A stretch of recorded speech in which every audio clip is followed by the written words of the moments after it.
Ocon. On parlait de dépassement sublime, notamment sur Tsunoda, qui est encore là juste derrière vous.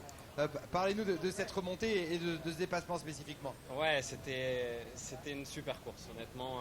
On savait qu'ici, on allait avoir la vitesse. Malheureusement, on n'a pas pu le montrer depuis le début du week-end. Il s'est passé beaucoup de choses.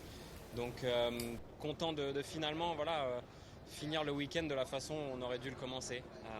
Mais oui, aujourd'hui, on allait super vite, on avait une super vitesse de pointe. On avait une auto très stable sur toutes les entrées de virage. Donc, ça m'aidait vraiment à rentrer fort dans les courbes et de pouvoir justement doubler à l'extérieur comme je l'ai fait sur Alex, comme je l'ai fait sur Yuki.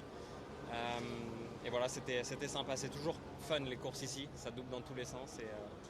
Et aujourd'hui, c'était une encore où on part de loin et on remonte comme l'année dernière. En début de course, il y a aussi un Alors dépassement c'est à toujours droite fun, entre il n'y a pas toutes les positions quand même, de hein. l'autre. Ouais, alors Esteban. Hein. celui-là, je l'avais pas vu venir. Moi, je pensais, j'avais enlevé mon mode overtake, tout. Je pensais que c'était safe, quoi. Et il est arrivé avec 30 km/h de plus à droite comme le TGV, j'ai pas compris. Mais bon, c'est comme ça.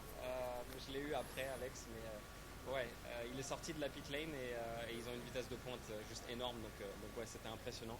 Mais c'est clair que ça fait des belles batailles ici. Il faut toujours garder l'œil ouvert et regarder dans les rétros.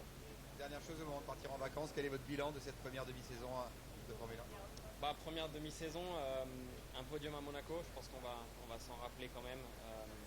On monte en puissance quand on amène des updates comme ce week-end. Je pense qu'on avait une voiture qui était compétitive encore avec ce qu'on a amené avec ce nouveau plancher.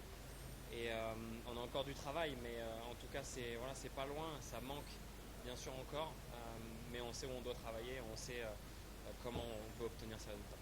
Merci, bonnes vacances. Bravo Esteban.